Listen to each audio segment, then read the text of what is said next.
Hello everyone, my name is QuadLy, and over the last few weeks I've been playing Warframe and doing some farming of the star chart resources, like alloy plates, new roads, plastids, and so on.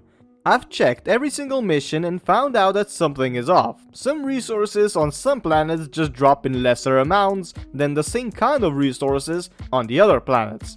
This eventually led me to make a mini-series of how farming star chart resources works in Warframe.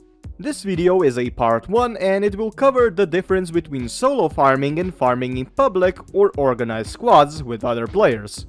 We will start with how to get the star chart resources. There is 5 ways. First one is by destroying crates, second one is from bosses and mini-bosses, third way is normally endless missions, preferably survivals, fourth way is resources from rewards, and the last, fifth way, is resources from steel path endless missions.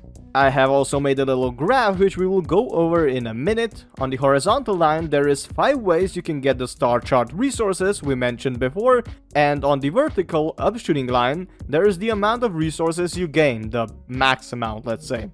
There will be no exact numbers though, because they vary so freaking much. And now the lines. The red line represents the solo players with normal warframes, the blue one represents solo players with the looting warframes, the yellow line represents people who play in squads with normal warframes, and the black one represents players who play in squads with looting warframes. We will go over the graph by how people play, so first we will start with solo players, then solo players with looting warframes, multiplayer, and multiplayer with looting warframes. So yeah, let's go. The best way to get a lot of resources by being a solo player is definitely destroying crates and killing bosses. This way you will get huge amount of resources. You will have to defend most of the time in endless missions, so just don't do that. Play captures and exterminates and sabotages or assassinations, those are the best. You need to check which planet has which resources first, so yeah, just go to the planet, look at the bottom right corner, and you will see the resources that planet has. It's easy. Normal endless missions are terrible for farming resources. You will get much less of them than by destroying crates. Plus, you will most of the time just need to defend, as I said before, and do nothing. Excavations, defending excavators, defense missions, they don't even have crates, so why would you do them? Survival missions, well, those are okay if you are going for crates as well, but you're not even going to kill enemies, so yeah, just don't do that. Next one is resources from rewards. Those shouldn't be your goal. For real, it's just terrible to go look for them. You should rather focus on rewards like relics, endo, mods, and weapon parts, because yeah, it's much easier to get resources not from rewards.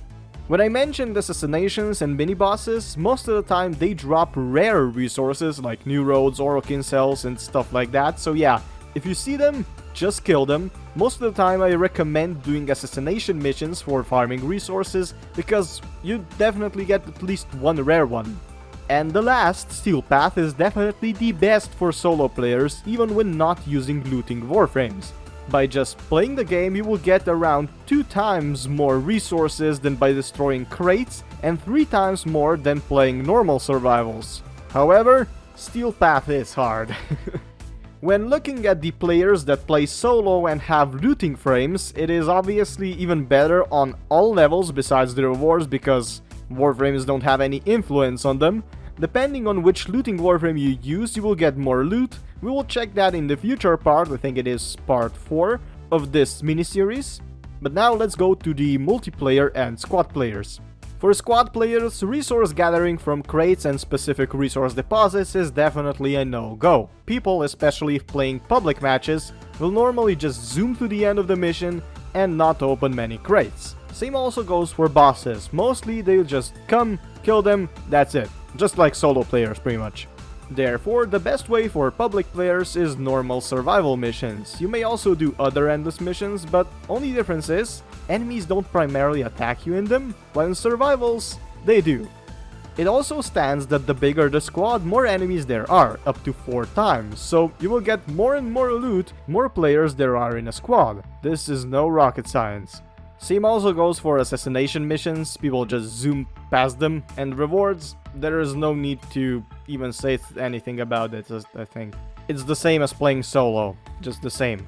Now we come to Steel Path Survivals, the absolutely best way to farm star chart resources in a squad. By just killing enemies, you will automatically get 2 times more resources because of a fixed 100% resource drop booster. It is freaking nice, and it actually stacks with another booster you may bring to the table.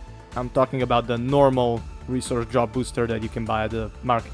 While doing endless missions in a squad will get you more loot than playing solo missions, you will also get far more if playing squad missions with looting Warframes. The main gig with looting Warframes is that they stack, which means you will get up to 200 more loot by playing in a squad with 4 looting Warframes.